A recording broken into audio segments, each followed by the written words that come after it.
നമസ്കാരം. പ്രധാന വാർത്തകൾ.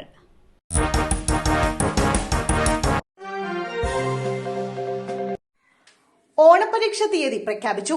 സമയപട്ടിക ഇങ്ങനെ. ഓണപരീക്ഷയ്ക്കുള്ള സമയപട്ടിക പ്രഖ്യാപിച്ചു. 1 മുതൽ 10 വരെയുള്ള ക്ലാസുകളിലേക്കുള്ള ഓണപരീക്ഷ സെപ്റ്റംബർ 3 ആരംഭിച്ച് 12 അവസാനിക്കും. രാവിലെ 10 മുതൽ 12:15 വരെയും ഉച്ചകഴിഞ്ഞ് 1:30 മുതൽ 3:45 വരെയുമാണ് പരീക്ഷ. വെള്ളിയാഴ്ചകളിൽ ഉച്ചകഴിഞ്ഞുള്ള പരീക്ഷകൾ 2 മുതൽ വൈകിട്ട് 4:15 വരെയായിരിക്കും. പരീക്ഷ ആകെ 2 മണിക്കൂറാണ്. 15 മിനിറ്റ് കൂൾ ഓഫ് ടൈമായും ക്രമീകരിച്ചിട്ടുണ്ട്.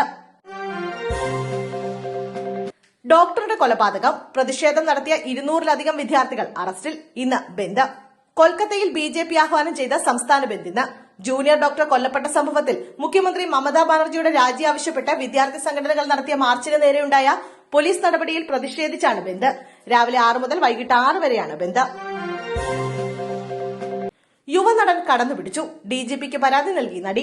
സിനിമാ സെറ്റിൽ വെച്ച് ഒരു നടൻ ലൈംഗിക അതിക്രമം നടത്തിയെന്ന് കാണിച്ച് DGPക്ക് പരാതി നൽകി നടി സോണിയ മൽഹാർ. നടന്റെ പേര് സഹിതമാണ് പരാതി നൽകിയിട്ടുള്ളത്. നടൻ കടന്നുപിടിച്ചു എന്നാണ് യുവതിയുടെ പരാതി.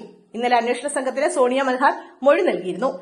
താൻ ആരോപണം ഉന്നയിച്ച നടൻ ജയസൂര്യ അല്ലെന്ന് നടി സോണിയ മൽഹാർ കഴിഞ്ഞ ദിവസം വ്യക്തമാക്കിയിരുന്നു.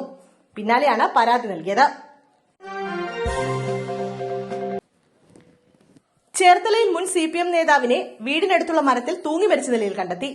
ആലപ്പുഴയിലെ CPM മുൻ നേതാവും വാരനാട് സഹകരണ ബാങ്ക് മുൻ പ്രസിഡന്റുമായിരുന്ന മണിവേലി പുത്തൻകരയിൽ TP ശൈലേന്ദ്രബാബുവിനെ തൂങ്ങി മരിച്ച നിലയിൽ കണ്ടെത്തി.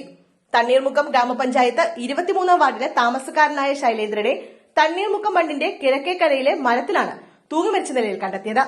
ശൈലേന്ദ്രബാബു CPM ലോക്കൽ കമ്മിറ്റി അംഗം, തണ്ണീർമുക്കം ഗ്രാമപഞ്ചായത്ത് അംഗം, കർഷക സംഘം ഭാരവാഹി തുടങ്ങിയ നിലകളിൽ പ്രവർത്തിച്ചിരുന്നു. വി രതിയാണ് ഭാര്യ.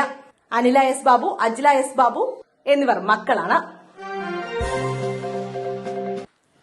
ദില്ലിയിലെ ഹോസ്റ്റലിൽ നിന്നും ഭക്ഷ്യവിഷബാധയേറ്റ് ചികിത്സയിലായിരുന്ന മലയാളി നഴ്സിംഗ് വിദ്യാർത്ഥിനി മരിച്ചു. ദില്ലിയിലെ ഹോസ്റ്റലിൽ ഭക്ഷ്യവിഷബാധയെ തുടർന്ന് ചികിത്സയിലായിരുന്ന നഴ്സിംഗ് വിദ്യാർത്ഥിനി മരിച്ചു. ചേപ്പാട് മുട്ടം കുന്നേൽ വീട്ടിൽ പ്രദീപ് ശൈലജ ദമ്പതികളുടെ മകൾ പ്രവീണയാണ് മരിച്ചത്. 20 വയസ്സായിരുന്നു. VMCC നഴ്സിംഗ് കോളേജിലെ 2ാം വർഷ വിദ്യാർത്ഥിനിയായിരുന്നു പ്രവീണ.